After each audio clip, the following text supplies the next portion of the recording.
Bonsoir à tous. Moi, je suis Claire Durier, je suis directrice de social media à la NetSquad, qui est une agence digitale. On traite de problématiques corporate et institutionnelles. On a une grosse partie de nos clients qui sont donc des clients publics. Ça peut être des ministères, des institutions comme le CNES, pour qui on anime par exemple les réseaux sociaux depuis 10 ans. On a travaillé aussi longtemps pour le Sénat. On travaille également pour des marques privées sur des problématiques engagées et donc, ça y est, 80% nous de nos sujets au pôle social media. On anime donc au pôle social media les comptes de ces différentes marques ou institutions qui nous font confiance. On aide aussi beaucoup de dirigeants. On a une grosse partie de nos clients qui sont des dirigeants de certaines des marques qu'on accompagne pour les aider dans l'expression, en fait, leur expression personnelle sur les réseaux sociaux pour servir évidemment la parole de leur entreprise. On a aussi un bloc formation. On vient nous aider aussi en formant des équipes chez nos clients pour que eux puissent également s'emparer au quotidien des réseaux sociaux et gérer une partie évidemment eux-mêmes. Sur les différents enjeux autour de l'IA dont on a parlé, Sophie a été très exhaustive.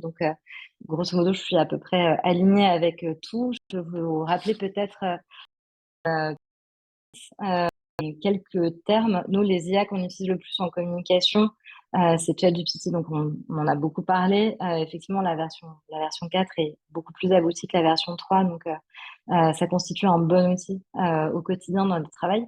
Nous, à l'agence, on utilise aussi beaucoup DALL-E et Midjourney, pour la création d'images. Ça peut paraître un peu éloigné de la communication éditoriale, mais il y a quand même toute une partie de la communication éditoriale qui consiste à briefer des créatifs. C'est assez utile d'avoir ce recours à Midjourney pour certaines productions qui pourraient demander plus de temps, beaucoup plus de budget. Je vous donne un exemple assez concret pour un de nos clients. On devait faire apparaître une personnalité qui, d'une part, était décédée, donc évidemment, ça n'aidait pas.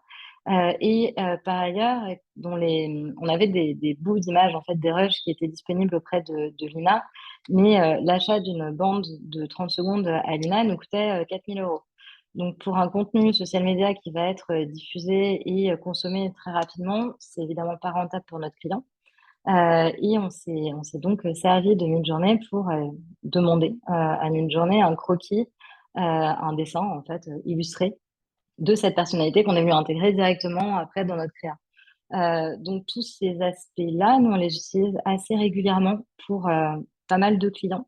J'anticipe un peu sur une des questions que j'ai vu passer. Quand on fait ça, évidemment, on prévient notre client, on lui demande son accord. On ne va pas venir copier en fait de l'existence. C'est là où je rejoins tout à fait Sophie. L'idée, c'est de trouver des idées créatives avec lesquelles on va utiliser ces IA, mais finalement, on va jamais demander de dupliquer ou de copier, parce que ça n'a absolument pas de valeur ajoutée intéressante. Mais on vient contourner certaines difficultés qui peuvent être d'ordre budgétaire pour des clients ou d'ordre pratique, une personnalité décédée qu'on va évidemment pas pouvoir filmer. Ensuite, juste un petit rappel pour ceux qui n'utilisent pas encore ChatGPT ou d'autres IA. Sur le terme prompt, c'est la consigne qu'on va venir donner à l'intelligence artificielle qu'on utilise. C'est la manière dont on va lui parler, donc c'est les consignes qu'on va lui fournir. Il y a plein de manières de prompter. Effectivement, c'est un art complexe qui s'apprend en marchant.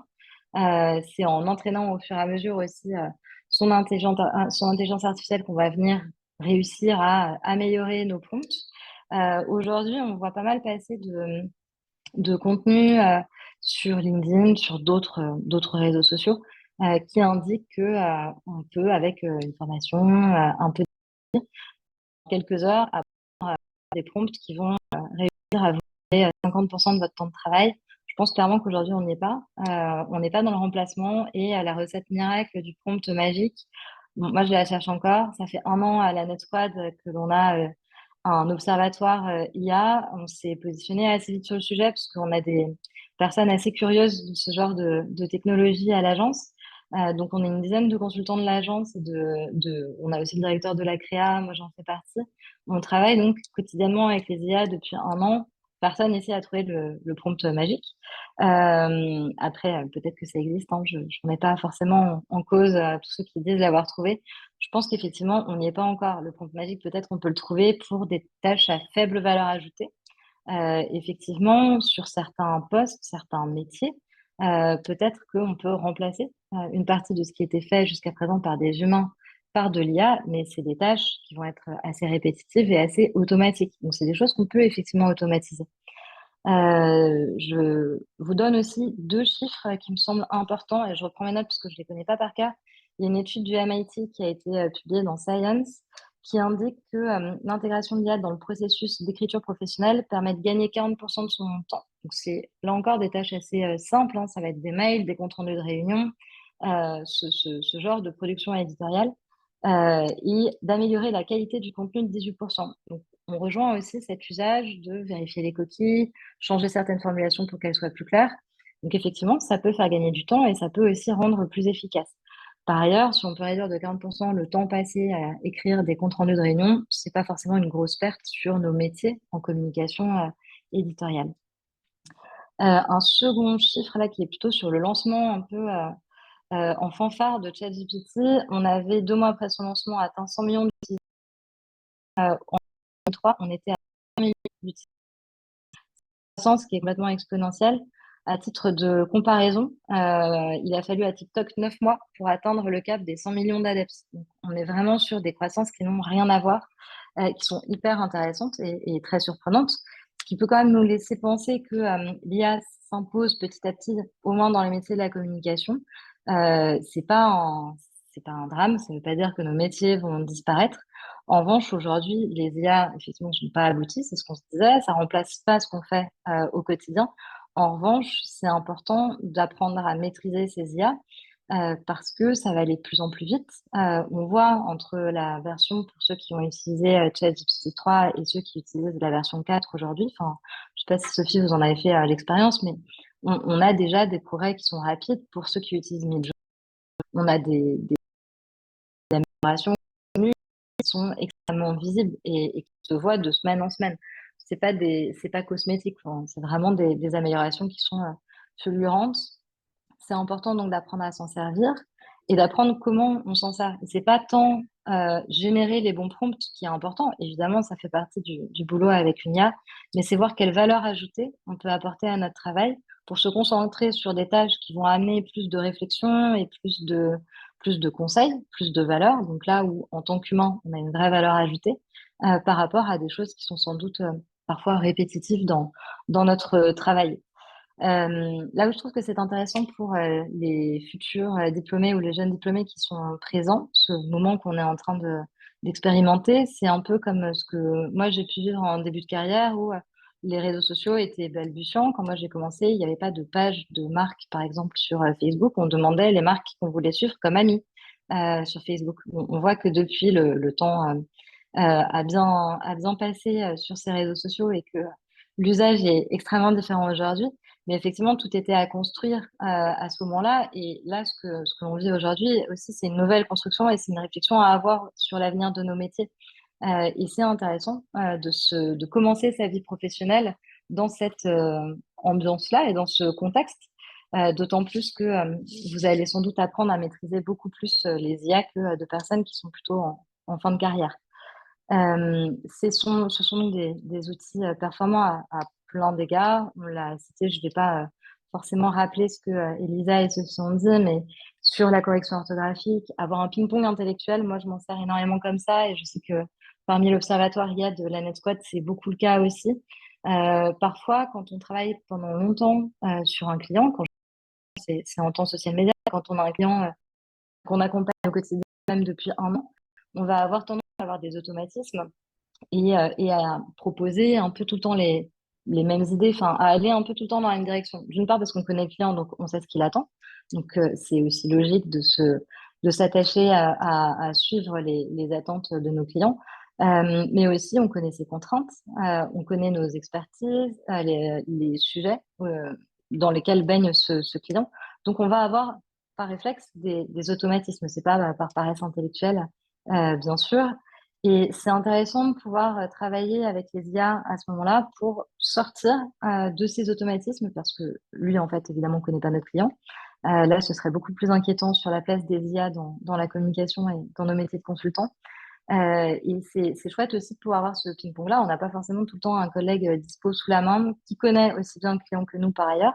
Et ça permet après de faire un tri entre les idées qui ont été générées.